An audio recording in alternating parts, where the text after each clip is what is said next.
Hello friends, welcome to civil services for Bengali. ভিডিওটি পুরো দেখবেন, মানে পুরো দেখবে, এবং যদি ভালো লাগে প্লিজ লাইক, শেয়ার, বন্ধুদের সাথে শেয়ার করবে। সাবস্ক্রাইব করতে ভুলো না প্লিজ। এটা প্রীতি 65 আমি কালকে আলোচনা করেছিলাম এর আগের এপিসোডে। আর যারা আগের এপিসোডগুলো দেখুনি তারা প্লিজ আগে আমার প্লে লিস্টে সব কিছু দেওয়া আছে, আগের এপিসোডগুলো দেখে নিন। আজকে সেটা আমরা আলোচনা করব সাবরিমালা টেম্পল ইস্যুর থেকে। ঠিক আছে, আগের লেসনে আমি আলোচনা করেছিলাম রিজার্ভেশন, কোন কোন জায়গাতে রিজার্ভেশন দেওয়া হয়েছিল, সিটিজেনের সম্বন্ধে আলোচনা করেছিলাম। তো আজকে লেসনে Sabarimala temple issue. Sabarimala temple issue কিসের জন্য নিউজে ছিল রিসেন্টলি সুপ্রিম কোর্টের থেকে। Recently, the Supreme Court has deferred this decision on review of 2018 Sabarimala verdict until a 7 judges bench examines border issues such as essentially or religious practices and constitutional morality. Recently supreme court 2018 যে Sabarimala verdict ছিল ওটাতে decision দিয়েছে রিভিউয়ের 7 জাজ বেঞ্চের। ওটা 7 জাজ বেঞ্চের মানে যে ভার্ডিক্টটা দেওয়া হয়েছিল, আসল কেসটা আমি বলছি। সাবরিমালা টেম্পলে কি ইস্যু আছে যে ওখানে মহিলাদের অনুমতি নেই, ঢোকার অনুমতি ছিল না। ঠিক আছে, সেই জন্য ইস্যু করা হয়েছিল, যেটা আমাদের সুপ্রিম কোর্টও বলেছে যে আর্টিকেল 17 আনটাচেবিলিটি এটা ভায়োলেট করে, যে পুরুষরা ঢুকতে পারবে, মহিলারা ঢুকতে পারবে না, এরকম বলা হয়েছিল। ঠিক আছে, সেটা নিয়ে আবার ওই সুপ্রিম কোর্টের ওই ভার্ডিক্টটা দেওয়া হয়েছিল যে এখন থেকে মহিলারা ঢুকতে পারবে। আবার ওটার জন্য আবার যে মন্দির কমিটির লোকেরা আছে ওরা আবার রিভিউ করছে, আবার আপিল করছে নেক্সট 7 জাজ বেঞ্চের জন্য। ঠিক আছে, 5 জাজ বেঞ্চের থেকে তো অর্ডার দিয়ে দিয়েছে যে 4:1 রুলিং সেটিংয়ের সাইড 4:1 মেজরিটিতে অর্ডার দিয়ে দিয়েছে যে restriction on the entry of women side Sabarimala tent অনেক বছরের, যে ওমেনরা ঢুকতে পারবে, ওদের রেস্ট্রিকশন থাকবে না। সুপ্রিম কোর্ট কী বলেছিল যে entry of women Sabarimala is kind of untouchability and thus violative of article 17। Supreme court এটা বলেছে যে entry of women in Sabarimala is kind of untouchability, ban on the entry of women in Sabarimala ওমেনদের এন্ট্রিকে বন্ধ করা, এটা আনটাচেবিলিটির মতো হয়ে যায় এবং এটা আমাদের কনস্টিটিউশনের আর্টিকেল 17কে ভায়োলেট করে। ঠিক আছে, তো আবার এটার উপরে review PILs were filed against above order. Now that larger bench would also consider the entry of women into mosque and the practice and female genital mutilation. তো এর উপরে যে লার্জার বেঞ্চের জন্য আবার রিভিউ পিটিশন দেওয়া হয়েছে। এটাতে এখন শুধুমাত্র সাবরিমালা মন্দির না, আর বাকি যত মন্দির বা মসজিদ আছে সবগুলোতে উমেনদের প্রবেশ নিয়ে আলোচনা করা হবে। ঠিক আছে, এটা ছিল news. President impeachment of US. সবাই খবরে শুনেছিলেন, হয়তো দেখেছো, যে US president Donald Trump impeach হয়ে গেছিলো, মানে প্রেসিডেন্ট পদের থেকে বাতিল করার জন্য প্রস্তুতি হয়েছিল, যেটা সিনেটের থেকে ক্যান্সেল হয়ে গেছে। ঠিক আছে, প্রথমে যেমন ভারতের পার্লামেন্টে দুটো পর্যায়ে থাকে, একটা লোকসভা একটা রাজ্যসভা, সেম ইউএসএও দুটো থাকে। সে যে প্রথম পার্টটাতে ওরা পাস করে মানে ইমপিচ হয়ে গেছিলো প্রথমটাতে। ঠিক আছে, হাউস অফ রিপ্রেজেন্টেটিভ বলে যেটাকে, সেখান থেকে প্রেসিডেন্ট ইমপিচ হয়ে গেছিলো। বাট যতক্ষণ পর্যন্ত সিনেটের থেকে, মানে রাজ্যসভার থেকে, মানে আমাদের এখানে যেমন রাজ্যসভা ওখানে সিনেট থেকে যতক্ষণ পর্যন্ত পাস না হবে বিল, ততক্ষণ পর্যন্ত ওটা কার্যকরী হয় না, তো ওনাকে প্রেসিডেন্ট পদ থেকে সরানো হয়নি। ঠিক আছে, হি ওয়াজ অ্যাকুইটেড বাই দ্য সিনেটের থেকে বাঁচিয়ে নেওয়া হয়েছে। তো মেন যেটা থাকে সেটা হলো ওটা না যে প্রেসিডেন্ট হয়েছিল কি না হয়েছিল, মেন ইস্যুটা হলো এখানে যে procedure of impeachment of president. আমাদের ভারতীয় প্রেসিডেন্টের প্রসিজারটা কি, ইমপিচ করার, মানে পদের থেকে সরানোর প্রেসিডেন্টকে। এটা হলো আর্টিকেল 61 মেনশন আছে, procedure for impeachment of president of India. কত নম্বর আর্টিকেলে? ইন্ডিয়ান কনস্টিটিউশনের আর্টিকেল 61। ঠিক আছে, Indian president can be remove from office for violation of the constitution whose meaning is not define in the constitution. মানে বলেছে কনস্টিটিউশনের ভায়োলেশনের জন্য ইমপিচ করা যাবে, কিন্তু সেটা কী একদম পুরো ডিফাইন করা নেই। ঠিক আছে, the impeachment charge can be initiated by either house of parliament. তো এটা প্রশ্ন থাকে কোন প্রেসিডেন্টের ইমপিচমেন্ট কোন হাউসে আমরা ইনিশিয়েট শুরু করতে পারবো, রাজ্যসভায় না লোকসভায়? তো দুটোর মধ্যে যে কোনোটিতেই শুরু করা যায়। The impeachment charge can be initiated by either house of parliament. ঠিক আছে, এটা বললাম। আর ইউএসএ কী আছে? USA only house of representative, যেটা ইউএসএর ক্ষেত্রে আছে, শুধু হাউস অফ রিপ্রেজেন্টেটিভই ওটা যায়, সিনেটে আগে আসে না। ওখান থেকে যদি পাস করে তবেই সিনেটে যায়। বাট আমাদের এখানে যে কোনো পার্লামেন্টে যে কোনো কক্ষে এটা ওঠানো যায়। This charges should be signed by 1/4 member of the house that frame the charge and a 14 days notice should be given to the president. প্রেসিডেন্টকে 14 দিনের নোটিশও দিতে হবে এবং 4/1 মেম্বার পার্লামেন্টের সাইনও করতে হবে পিটিশন দেওয়ার আগে। After the impeachment resolution is passed by a majority of 2/3 of the total membership of that house, it is sent to the other house which should investigate the charges. তো একটা মেজরিটিকে 3/2 vote পেয়ে যদি pass করে যায় তখন অন্য অন্য হাউসেও মানে লোকসভায় পাস করলে রাজ্যসভায় পাঠানো হবে আর ওখানে এই ম্যাটারটাকে আবার ইনভেস্টিগেট করা হবে, ঠিক আছে? If the other house also sustain the charges and passes the impeachment by resolution by majority of 2/3, ওই আদার হাউসেও 3/2 ভোট পেয়ে এটা পাস হয়ে গেলো আইনটি, ইমপিচমেন্ট হবে। Then the president stand remove from his office from the date on which the bill is passed, তারপরে যে ওই বিলটা পাস হওয়ার পরে প্রেসিডেন্টকে অফিস থেকে সরিয়ে দেওয়া হবে, ঠিক আছে? এটা হলো ইমপিচমেন্ট কী করে করা যায় পদ্ধতিটা। নেক্সট আসছি pardoning power of president. Pardoning মানে ক্ষমা করার শক্তি প্রেসিডেন্টের কী কী আছে, কারণ এটা কিসের জন্য নিউজ ছিল, রিসেন্টলি নির্ভয়া কেসে যারা দোষী ছিল তারা অনেকবারই প্রেসিডেন্টের কাছে ক্ষমা প্রার্থনা করেছে, অনেকবারই পার্ডনিং এসে করেছিল, বাট প্রতিবারই ক্যান্সেল হয়ে গেছিল, ওটা প্রেসিডেন্ট একজনকে ক্ষমা করেনি, সেটা ম্যাটারটা এরকম ছিল। তো এই পার্ডনিং পাওয়ার ইন্ডিয়ান কনস্টিটিউশনে কত নম্বর আর্টিকেল আছে? Article 72 of Indian constitution says that the president shall have the power to grant pardons, reprieves, respites or remission or punishment or to suspend, remind, commute the sentence of any person convicted of any offense। মানে article 72তেই প্রেসিডেন্টের কাছে যে পাওয়ারগুলো আছে ক্ষমা করার অনেক রকম পাওয়ার হয়, পার্ডন, রিপ্রাইভস, রেসপাইট, রিমিশন, পানিশমেন্ট, সবগুলো। তো এগুলো আগে দেখবো কী কী কোনটা কী আছে, ঠিক আছে? কোন আর্টিকেল আছে পার্ডন পাওয়া ক্ষমা করার প্রার্থনা, এটা প্রশ্ন আসতে পারে পরীক্ষায়, যে আর্টিকেল 72, এগুলো মনে রাখবে। পার্ডন, পার্ডন মানে কি completely absolve from all sentence and punishment. Pardon মানে একবারে ক্ষমা করে দিল, কোনো ওর যত জেল বা যত কিছু ইস্যু ছিল, পানিশমেন্ট ছিল, একবারে ক্ষমা করে দেওয়া। Commutation, to replace the punishment with less severe punishment. Commutation মানে কি হলো, মনে করো কাউকে ফাঁসি দেওয়া হয়েছে বা কাউকে সে যাবজ্জীবন কারাদণ্ড দেওয়া হয়েছে, তো ওটাকে কমিয়ে দেবে, লেস সিভিয়ার পানিশমেন্ট, অতটা খতরনাক না দিয়ে 2 বছর 3 বছর পানিশমেন্ট, ওটাকে বলে commitment. Reprieve, temporary suspension of death sentence. Reprieve মানে কারো মনে করো ডেথ করা আছে এত তারিখে, তো ওটাকে কিছুদিনের জন্য স্থগিত করা হলো, ওটা বলে ডেথ সেন্টেন্সের, ঠিক আছে? ওটা হলো রিপ্রাইভ।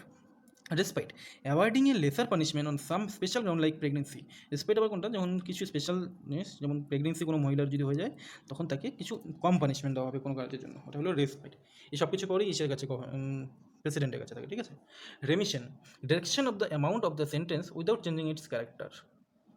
মানে কোনো কাউকে বলা হলো যে তোমার কারাদণ্ড হবে, ঠিক আছে, তোমার পানিশমেন্ট হবেই, কিন্তু পানিশমেন্টটা একটু কমানো হবে, পুরোটা না একটু কমানো হলো, ওটা হলো রিমিশন।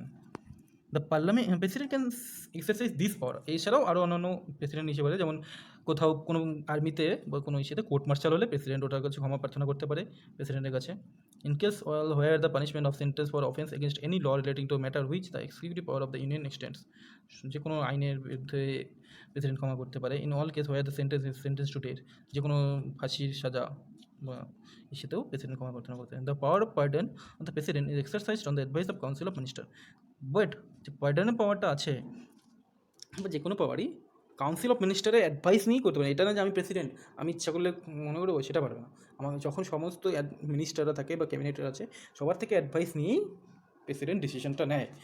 তো কি মনে করো সেন্ট্রাল গভর্নমেন্টের সবাই যদি বলে যে না এনাকে ক্ষমা করা উচিত, তখন প্রেসিডেন্টও ক্ষমা করে দেয়, ঠিক আছে, সাথে ওদের সমর্থন নিয়ে, অ্যাডভাইস নিয়ে। নেক্সট আসছি 9th schedule of Indian constitution. 9th শিডিউলটা কী আছে? Recently, there was a demand to put reservation provision for schedule tribe and other backward classes under 9th schedule of constitution. তো তিনি বললাম 9th schedule of the constitution. 9th schedule কি? 9th schedule of the constitution contain a list of central and state law which cannot be challenged in court. 9th schedule central স্টেটের কিছু ল আছে যেগুলোকে কোর্টে challenge করা যাবে না।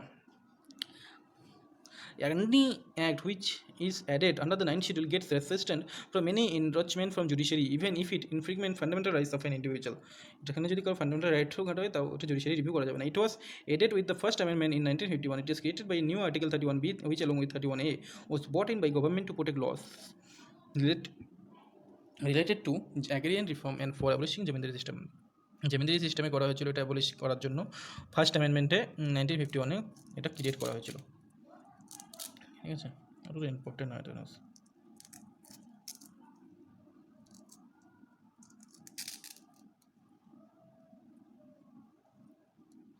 Next is overseas citizen of India. Recently, government held that overseas citizens of India cards holder do not enjoy fundamental rights granted by this constitution. গভর্নমেন্টে কী বলেছে এখন, যে যাদের কাছে overseas citizen card of India card আছে তারা fundamental rights fundamental rights যেটা আছে আমাদের ভারতীয় সেজন্য তারা সেটা পারবে না, ঠিক আছে। কী আছে ওসিআই স্কিমটা কি? OCI scheme was introduced by amending the Citizenship Act 1955। Citizenship Act 1955 August 2005, 2005 August 1955 যে সিটিজেনশিপ অ্যামেন্ডমেন্ট একটা আছে সিটিজেনশিপ, ওটা অ্যামেন্ড করা হয়েছে। ঠিক আছে, ওকে। A foreign national who was eligible to become citizen of India 26 on 50 or was citizen of India on or at any time after 26 on 1950 belong to a territory that became a part of India after 15 1947 is eligible for registration as OCI. Any foreign national মানে যারা বাইরে থাকে, ঠিক আছে, তারা যারা তাদের মধ্যে যারা 1950-এর সময়ে 1950 থেকে ভারতে থাকতো, বা এমন কোনো টেরিটরির যেটা ভারতের মধ্যে এসে পড়েছে, ঠিক আছে, 1947 পরেও ভারতে থাকতো, তারা এই জিনিসটা পাবে, ওভারসিজ সিটিজেনশিপে অ্যাপ্লাই করতে পারবে। Minor children of such person are also eligible, তাদের মধ্যে মাইনর চিলড্রেনও পাবে। কি বলছে, however if the applicant had ever been citizen of Pakistan or Bangladesh he or she will not be eligible for OCI, but তারা যারা apply করবে তারা যদি পাকিস্তান বা বাংলাদেশের বাসিন্দা হতো ওই সময়ে, পাকিস্তান বা বাংলাদেশের বাসিন্দা হয় এখন, মানে এখন যেগুলো পার্টগুলো বাংলাদেশ বা পাকিস্তানে আছে ওখানে থেকে ওরা বলে যে এগুলো তো একসময় আমাদের এখানে ছিল, ওই হিসাবে আমি ওবিসি সিটিজেন চাই, তো ওইভাবে পাবে না কেউ। OCI card holders do not get voting rights and cannot hold a government job. যারা OCI card holders তারা ভোটিং রাইটসও পাবে না, গভর্নমেন্ট জবও পাবে না। They have been granted statutory rights under the Citizenship Act 1955. Therefore, what right is granted depends on policy of central government. Central government depend করে ওরা কী কী rights পাবে। A registered OCI granted multiple entry, multi-purpose lifelong visa for visiting India. যাদের কাছে OCI card আছে তারা life long visa ইন্ডিয়াতে যখন তখন আসতে পারবে, ঠিক আছে, মাল্টিপল এন্ট্রি হতে পারবে যে কোনো কারণে। OCI initiated to general party with non-resident Indians. Non-resident যারা ইন্ডিয়ান আছে তাদের সাথে OCIটা ইস্যু করা যায়।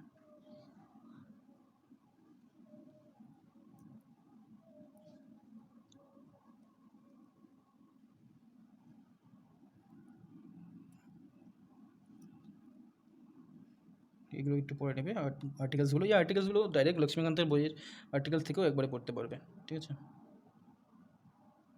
এটা একটু ইম্পর্টেন্ট, আর্টিকেল 371 32 371 যে সবাই রিসেন্টলি জানো আর্টিকেল 370 সরিয়ে দেওয়া হয়েছে জম্মু কাশ্মীর থেকে। তো ওরকম আরও অনেক স্টেট আছে যারা স্পেশাল প্রভিশন পায়, ঠিক আছে।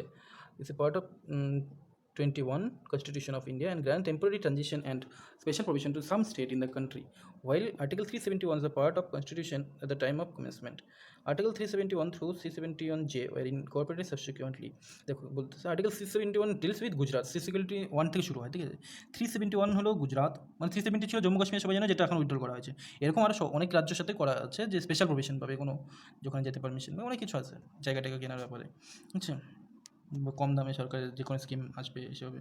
তো কোন কোন স্টেট আছে একটা প্রশ্ন থাকতে পারে যে 371 Gujarat, 371A Maharashtra, 371B Nagaland, 371A Nagaland, 371B, আচ্ছা 371 যেটা আছে সেটা হলো গুজরাট অ্যান্ড মহারাষ্ট্র, সরি ভুলে গেছিল, Gujarat Maharashtra 371, 371A Nagaland, 371Bতে Assam, 371Cতে Manipur, 371D Andhra Pradesh, 371F Sikkim, DNE Andhra Pradesh, 370F Sikkim, 371G Mizoram, 371H Arunachal Pradesh, 371LI Goa, 371J Karnataka, etc.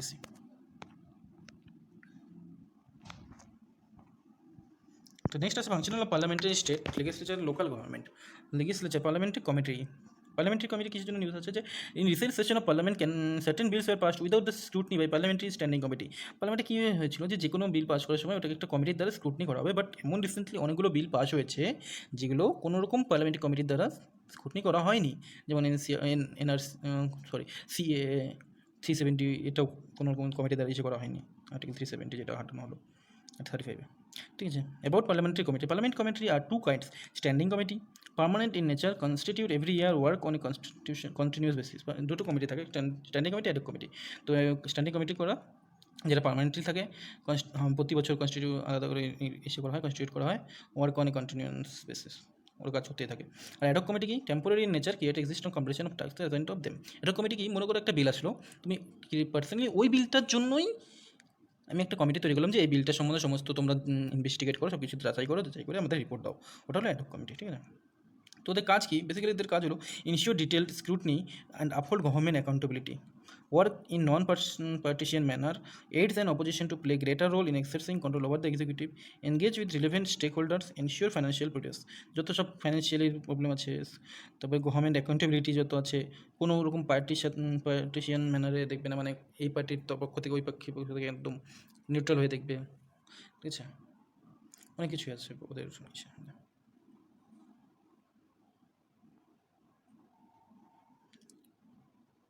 Next